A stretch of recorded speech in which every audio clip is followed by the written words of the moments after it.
홍대 한복판에서 한 여성이 남자로부터 도망치고 있습니다. 여성은 점점 빠른 걸음으로 도망치고 있으며 남성은 어디론가 전화를 거는데요. 여자는 금방이라도 울음을 터뜨릴 것만 같은 표정이고 몹시 불안해 보입니다. 결국 둘은 경찰서까지 가게 되는데요. 바로 그때 경찰서 앞에 서 있던 또 다른 남자 두 명이 여자를 향해 뛰어오기 시작합니다. 결국 여자의 비명을 듣고 경찰이 나오는데 어라? 뭔가 이상합니다. 경찰은 여자의 몸을 더듬던 남자들이 아니라 여성을 경찰서 안으로 데리고 들어가네요. 도대체 무슨 일이었던 것일까요? 한번 자세히 알아봐야겠습니다. 본 사연은 일본인 여행 유튜버 나츠미 씨가 감사TV에 제보한 한국에 와서 겪은 사연을 바탕으로 재구성된 이야기입니다.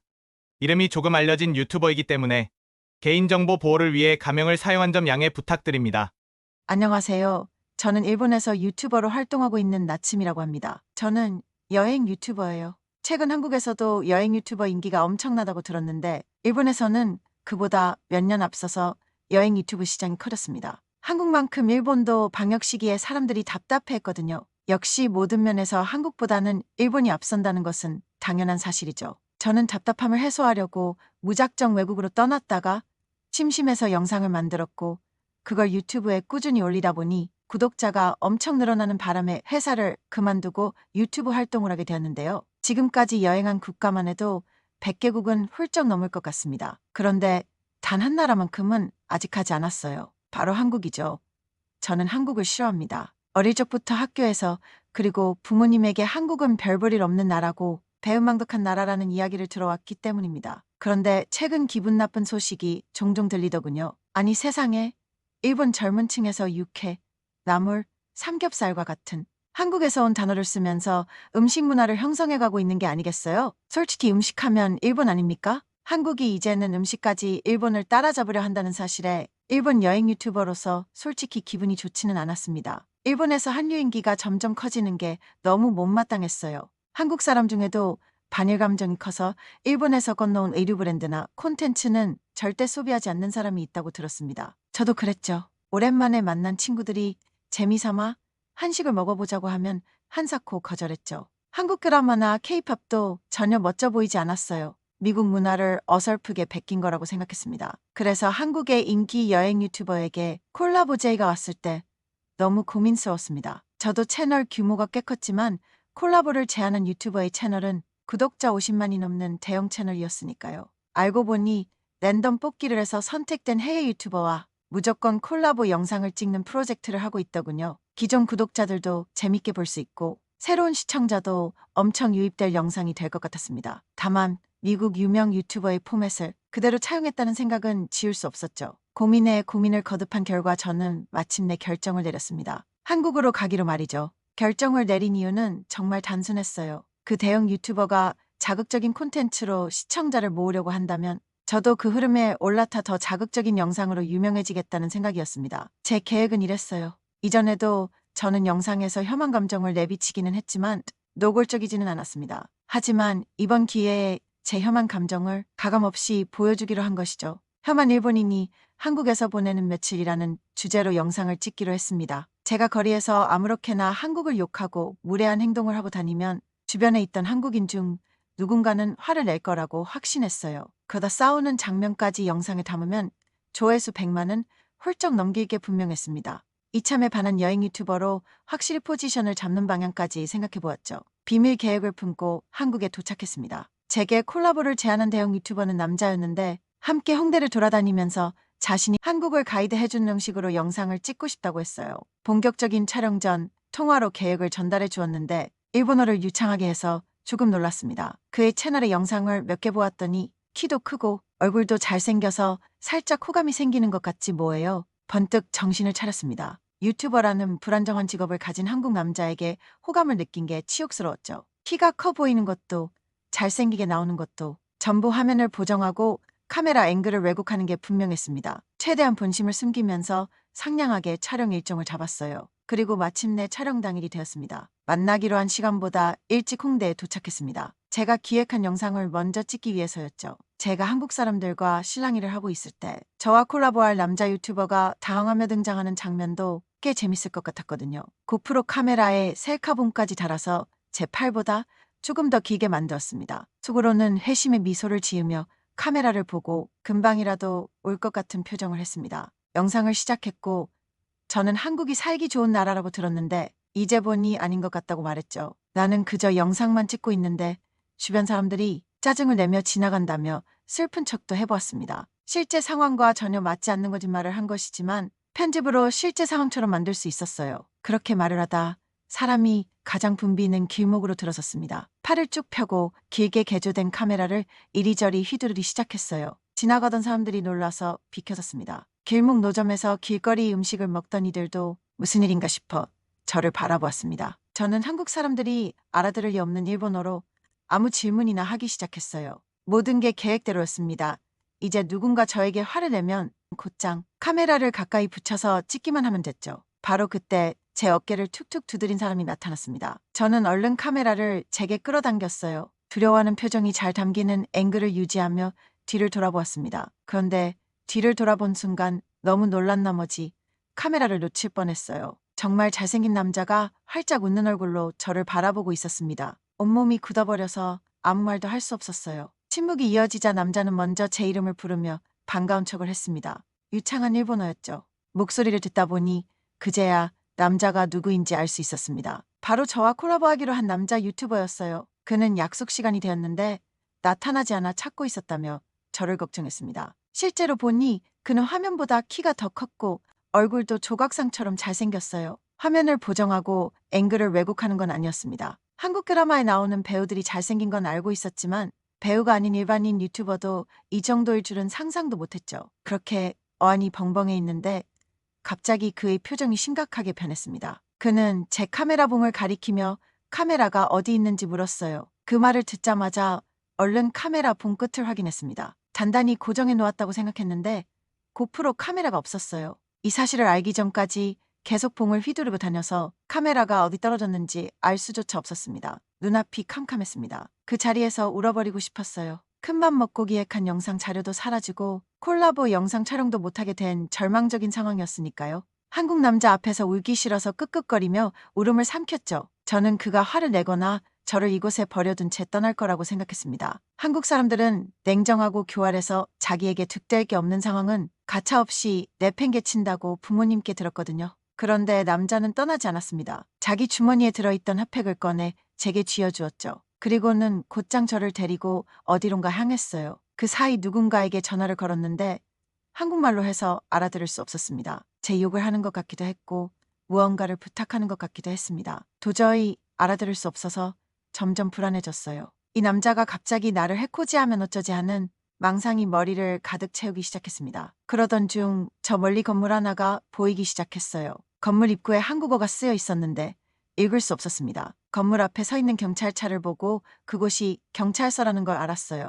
남자가 나를 신고하려고 경찰서로 끌고 온 거라고 확신했습니다. 촬영 계획이 무산되어 계약을 위반했으니 위약금을 물라고 협박할 것 같았죠. 저는 남자의 손을 뿌리치려고 안간힘을 쓰기 시작했습니다. 바로 그때 경찰서 앞에 서 있던 또 다른 남자들이 저를 향해 뛰어오기 시작했어요. 인신매매나 납치를 당할까봐 정신이 아득해졌습니다. 고래고래 소리를 지르면서 저항했는데 제 비명을 듣고 경찰이 나왔어요. 그런데 경찰은 제 몸을 더듬던 남자들이 아니라 저를 경찰서 안으로 데리고 들어갔습니다. 자초지종을 알았을 땐 쥐구멍에 숨고 싶을 정도로 부끄러웠습니다. 남자가 전화를 건 상대는 남자의 동료들이었어요. 오직 남자 유튜버를 위해 일하는 매니지먼트 팀이었습니다. 그들이 저 대신 경찰서에 분실물 신고를 시작한 상태였습니다. 뭐든지 주먹구구식으로 일을 해결하는 게 한국이라고 선생님이 알려주었는데 그들은 너무 프로페셔널했습니다. 저는 남자 유튜버에게 잃어버린 카메라의 상품명과 잃어버리기 전 마지막으로 카메라를 본 시간을 설명했습니다. 남자 유튜버는 능숙하게 그것을 한국어로 번역해서 경찰에게 알려주었죠. 외국인은 분실물 신고 접수자 신분 등록이 어렵다고 경찰이 이야기하자 남자 유튜버는 선뜻 본인이 접수자가 되겠다고 말해주었습니다. 그렇게 신고를 마치고 나오기까지 30분도 걸리지 않았어요. 그 30분 사이에 제가 22년 가까이 믿었던 한국에 대한 이미지가 달라졌습니다. 남자 유튜버는 경찰서에서 나온 이후 저에게 오늘 촬영이 가능하겠냐고 물었어요. 시간이 필요하다면 다른 날에 하자고 했죠.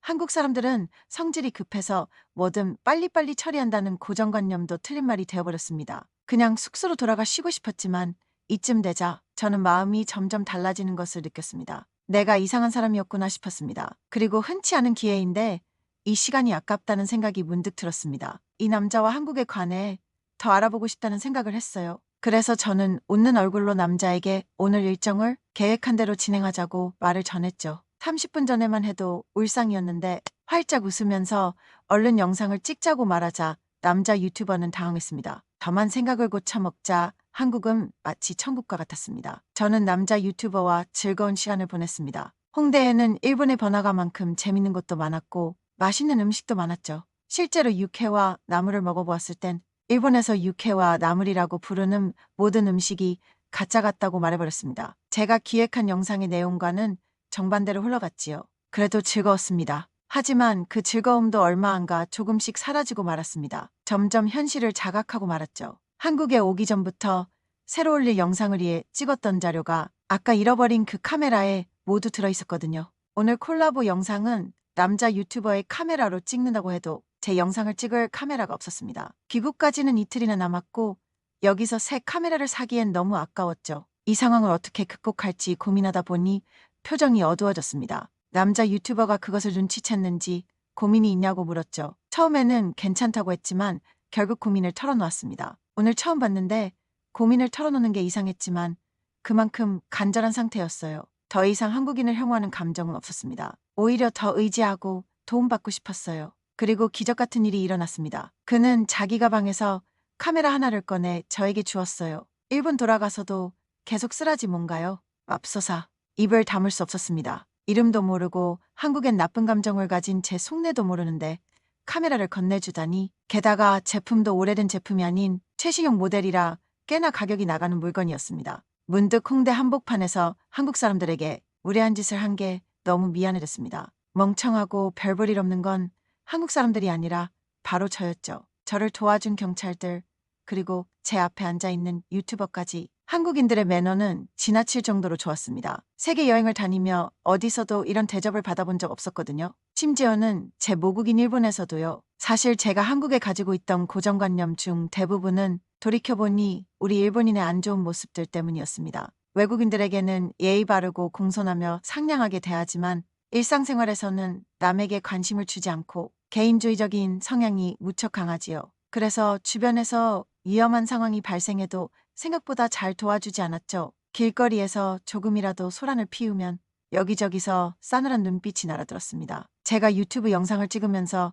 가장 눈치를 많이 본 나라는 돌이켜보면 사실 일본이었어요. 저도 모르게 눈물이 흐르기 시작했습니다. 남자 유튜버는 걱정스러운 표정으로 저를 살폈어요. 저도 모르게 그의 품에 안겨버렸죠. 아무래도 그에게 반해버린 것 같았습니다. 제가 만난 사람 중 가장 선한 사람 같았거든요. 외모도 뛰어나고 키도 컸지만 이 정도의 감동을 주는 사람은 평생 만나지 못할 게 분명했습니다. 하루 동안 너무 많은 감정 소모와 사건이 있었는데 이 시간 동안 이 사람이 없었으면 어떻게 버텼을지 아찔했습니다. 너무 고맙고 멋져 보였습니다. 그리고 그날 밤은 남자의 집에 같이 가서 함께 보냈습니다. 그가 일본 문화를 너무 좋아해서 일본어를 공부했다는 것도 알게 되었어요. 저도 이제부터 한국어를 공부해야겠다고 말하자 그는 활짝 웃었습니다. 일본으로 돌아가는 날에도 그는 저를 배웅해 주었습니다. 한국에서만 판매하는 과자나 간식을 싸들고 와서 제게 건네주었죠. 고프로 카메라를 준 것만으로도 정말 고마운데 한국을 떠나는 날까지 이렇게 챙겨주다니 너무 감동받았습니다. 저는 그에게 계속 연락하고 싶다고 용기 내 말했어요. 그러자 그는 헛웃음을 짓기 시작하더군요. 가슴이 철렁했습니다. 그저 외국인 여자와 하룻밤 놀고 싶었던 건 아닐까 불안했죠. 그만 구질구질하게 굴고 얼른 일본으로 돌아가라고 말할까봐 겁났습니다. 하지만 그의 대답은 제 예상과 달랐어요. 언제든 제가 원하면 연락을 해도 된다고 말했습니다. 일주일 후 일본으로 건너가 한 달 동안 보낼 예정이니 함께 일본 데이트도 하자고 했죠. 또 눈물이 흘렀습니다. 처음 한국에 올 때까지만 해도 한국에서 이 정도로 눈물을 많이 흘릴 거라고는 예상하지 못했어요. 제 인생에서 귀한 순간들만 모아놓은 곳이 이곳 한국이 아닐까 하는 생각이 들었습니다. 무사히 일본에 귀국하여 일주일이 지났고 이번엔 일본의 공항에서 그를 만났습니다. 그런데 저는 또 한 번 경악해버리고 말았어요. 그 이유는 바로 그가 제 잃어버린 고프로를 가지고 나타났기 때문인데요. 망가진 곳 없이 바로 사용할 수 있을 정도로 멀쩡했어요. 자초지종을 들어보니 그때 그 경찰서에서 며칠 뒤 분실물을 습득했다고 그에게 연락을 줬고 가서 보니 행인이 주워다 줬다고 했습니다. 그냥 주워서 가질 수도 있었을 텐데 그대로 경찰서에 가져다주는 한국인들은 정말 선진 시민의식을 가지고 있다고 생각했습니다. 심지어 안에 있던 영상도 그대로 모두 살아있었습니다. 녹화된 영상 속 제 모습은 토할 것 같았습니다. 단 몇 주 전 제 모습인데 왜 이렇게 날카롭고 못나 보이던지, 왜 그렇게 살았었는지 후회가 많이 되었습니다. 그리고 다행인 건 이제는 그 모습이 아니라는 사실이었습니다. 결국 그 영상들은 제 채널에 올라가지 못한 것도 당연하고요. 저는 다시는 그런 영상은 찍지 않기로 결정했습니다. 이제는 누구보다 한국을 사랑하는 사람이 되어버렸습니다. 혐한들의 일방적인 주장만 믿지 않고 진짜 한국의 모습을 알게 되었거든요. 한국 사람들의 친절함과 놀라운 시민의식, 그리고 사랑하는 애인에게 어떻게 보답할 수 있을까 고민했어요. 그리고 아직도 일본에 그때의 저와 같은 생각을 가진 사람들이 있다면 이 사연을 꼭 전하고 싶어 감사TV에 제보하게 되었습니다. 제 이야기를 잘 들어주셔서 감사합니다. 지독한 혐한 감정을 가지고 있던 일본인 여자 유튜버가 한국인의 정과 친절함 속에서 한국의 아름다움을 발견하게 된 이야기였습니다. 이제는 일본에서도 누구의 눈치도 보지 않고 즐겁고 건강한 영상만 찍으며 살 수 있길 바랍니다. 앞으로도 저희 채널의 사연을 가장 빠르게 받아보고 싶으시다면 구독과 좋아요, 알림 설정 부탁드립니다. 저희 감사TV는 전 세계 50여 개국 구독자님으로부터 한국에 대한 감동적이고 재미있는 사연을 접수받고 있습니다. 공식 이메일을 통해 제보 바랍니다. 감사합니다.